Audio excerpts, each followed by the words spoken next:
The moment everything changed did not arrive with a grand speech or a dramatic confession.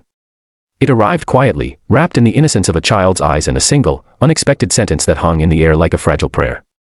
On a night meant to be just another failed attempt at normal life, a poor waitress found herself standing at the edge of a future she never imagined, while a powerful single father realized that the walls he had built around his heart were no match for kindness.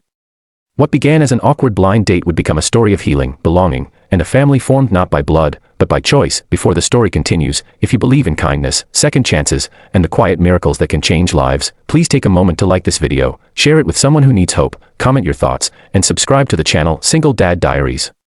Your support helps stories like this reach hearts that may be hurting right now. She had nearly canceled the blind date 3 times that evening. Standing in the narrow staff restroom of the restaurant where she worked, she stared at her reflection under the harsh fluorescent light and wondered what cruel joke the universe was playing. Her uniform was clean but worn thin at the elbows, her shoes polished but old, and her hands carried the faint scent of dish soap no matter how often she washed them. She was not the kind of woman people set up with wealthy CEOs. She was the kind of woman people forgot, except when they needed their coffee refilled or their plates cleared quietly. Yet her coworker had insisted, almost desperately, that this man was different, that he was a single dad, that he was lonely in a way money could not fix. Against her better judgment, she agreed, not out of hope, but out of exhaustion. Sometimes saying yes felt easier than carrying another no. He arrived early, as he always did for everything in life. Years of boardrooms, negotiations, and responsibility had carved punctuality into his bones. He chose a table near the window, not because of the view, but because it gave him an easy exit if things became uncomfortable. His suit was expensive but understated, his posture controlled, his face calm in a way that suggested years of practice. Inside, however, he felt like a man walking into a test he had already failed too many times. Blind dates had become an obligation forced upon him by well-meaning friends who believed his success meant he was incomplete without a partner. They never saw the real reason he hesitated. His daughter was his entire world, and he refused to let anyone enter it lightly. His daughter sat beside him, her small legs swinging under the table, her eyes wide with curiosity as she observed everything around her. She had inherited her mother's gentleness and his watchfulness, a combination that made her unusually perceptive for her age. Losing her mother so young had carved a quiet seriousness into her, but it had also made her crave warmth wherever she could find it.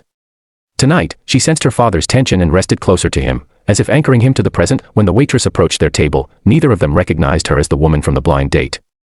She introduced herself softly, offered menus, and smiled with a sincerity that felt rare.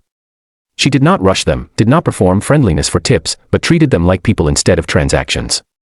As she walked away, the little girl's gaze followed her with open interest, noticing the way her smile reached her eyes, noticing the tired kindness that seemed familiar somehow. It was only later, when the waitress returned with their drinks and an apologetic explanation, that the truth unfolded. The blind date had been a misunderstanding.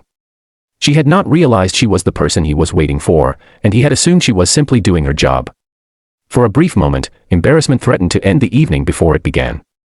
She was ready to excuse herself, ready to return to the safety of invisibility, but something held her there. Perhaps it was the way the men looked at her, not with judgment, but with surprise and curiosity. Perhaps it was the little girl, now smiling up at her as if she had just discovered something precious. They decided to continue the evening, awkwardness and all.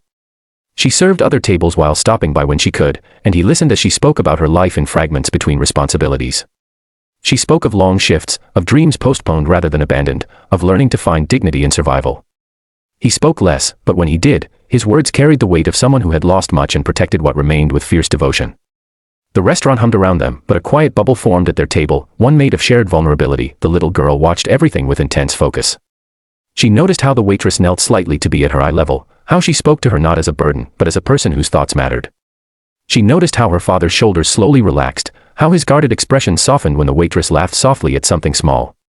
Children see truths adults bury, and she saw something blooming between them that felt safe and warm. As the evening drew to a close, reality pressed in again. The waitress returned to her duties, the men prepared to leave, and the fragile connection threatened to dissolve into memory. It was then, without ceremony or calculation, that the little girl spoke the words that would echo in all their lives. She expressed a wish, simple and earnest, asking if they could keep her, not as an object, but as a presence, as someone who made the world feel less cold. The restaurant seemed to hold its breath. The waitress froze, her heart pounding with embarrassment and a strange, painful hope. She had learned long ago not to want what she could not have. The man felt something crack open inside him, something he had sealed shut since his wife's death. He looked at his daughter and saw not childish whim, but deep emotional intelligence. She was not asking for a toy or a favor. She was asking for connection, for stability, for a woman who felt like home. Nothing was decided that night. Life does not change in neat conclusions. But something had shifted. They exchanged contact information, not as a promise, but as a possibility. As the waitress watched them leave, she felt a mix of relief and longing. She told herself it was just another story she would carry quietly, another almost. In the weeks that followed, they met again, not in fancy restaurants or curated dates, but in ordinary places. A park on a Sunday afternoon, a small bookstore, a modest cafe. Each meeting peeled back another layer of fear. The waitress shared more of her past, of growing up without safety nets, of learning resilience the hard way. The man shared his grief, the nights he stayed awake listening for his daughter's breathing, terrified of losing the only piece of his heart still beating outside his chest. Trust grew slowly, carefully, like something fragile that needed protection. The greatest challenge came not from within, but from the world around them. His social circle questioned his choices, whispered about appearances and expectations. Her co-workers warned her not to dream too big, not to mistake kindness for permanence. Doubt pressed in from all sides. She struggled with feelings of inadequacy, with the fear that she would never truly belong in his world. He struggled with the responsibility of protecting his daughter while allowing her to form attachments that could one day be broken. The turning point came quietly, on an evening when the waitress stayed late helping his daughter with homework while he finished work calls. Watching them from a distance, he saw something undeniable. His daughter was lighter, laughing more freely than she had in years. The waitress was patient, encouraging, present in a way that could not be faked. In that moment, he realized that family was not about status or perfection. It was about who showed up, who stayed, who loved without condition. When he finally chose to commit, it was not with grand gestures, but with consistency. He invited her into their daily lives, into routines and responsibilities. She learned to navigate his world, not by changing herself, but by bringing her authenticity into it. Slowly, others adjusted, their judgment softening in the face of undeniable happiness. The waitress, once invisible, found herself seen not for what she lacked, but for what she gave. Years later, people would look at their family and assume it had always been easy, always destined.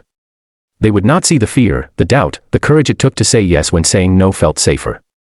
They would not see the moment a child's innocent wish rewrote the future of 3 lives. Near the end of this story, if this journey touched your heart even a little, if it reminded you that love can appear in the most unexpected places, please take a moment to like this video, share it, comment your feelings, and subscribe to Single Dad Diaries.